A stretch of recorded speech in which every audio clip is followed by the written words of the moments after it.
नमस्कार प्रिय दर्शक बंधु स्वागत करुछि विधि विधान ओडिया चैनल एक नूतन अध्याय को। दर्शक बंधु हलदिया कामल एक साधारण जना पड़ुथिले मध्य यह एक मारात्मक रोग अटे। एथिरे जीवन हानि हेबार आशंका मध्य थाए। तेणु यही रोग हेबा मात्रे हेळा न करी तुरंत डाक्तर परामर्श सह औषध खाइबा सहित यही मंत्रर प्रयोग कले यही रोग निश्चय भल होता है।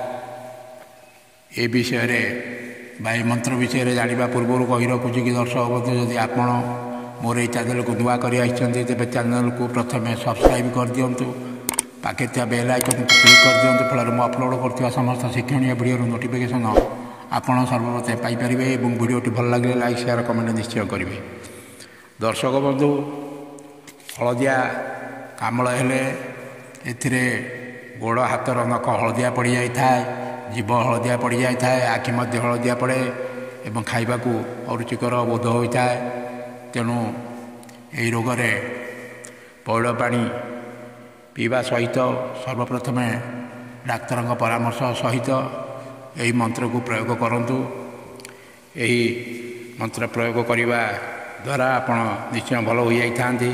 एवं आसतु यही मंत्रर विधि विधान संपर्क में जाना। ये मंत्र विषय जाना पूर्व कही रखुच्छी कि दर्शक बंधु प्रथम 25 ग्राम सोरिष तेल को गोटे छुटिया पात्र मध्य आणतु एवं 7 गोटी दुब को आणिक रखतु। प्रथम यही 25 ग्राम सोरिष तेल गोटे छोट पात्र मध्य रखी रोगीर मुंड उपर रखी दिंतु। तापर 7 गोटी दुब को यही मंत्र द्वारा उच्चारण करी आपको मंत्रा कर दिंतु। यही मंत्र द्वारा ये 7 गोटी दुब को थरे मंत्र पढ़े 3 थर फुंकिबे। यही मंत्र को बारंबार 14 थर पढ़ी 42 थर फुंकिबे। यही मंत्र केवल शनिवार दिन अगधुआ मुहरे 5-7 थर झाड़ीदेले निश्चय रोग भल होता है।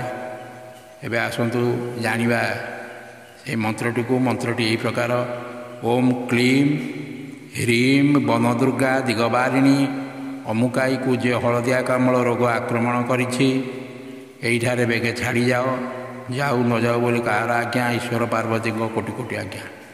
आउ थे आसन जानिया मंत्रटी को ओम क्लीं ह्रीं वनदुर्गा दिगबारिणी अमुकाई को जे हलदिया कामल रोग आक्रमण करिछि बेगे छाड़ी जाओ जाऊ न जाऊ बोली कहार आज्ञा ईश्वर पार्वती को कोटि कोटि आज्ञा।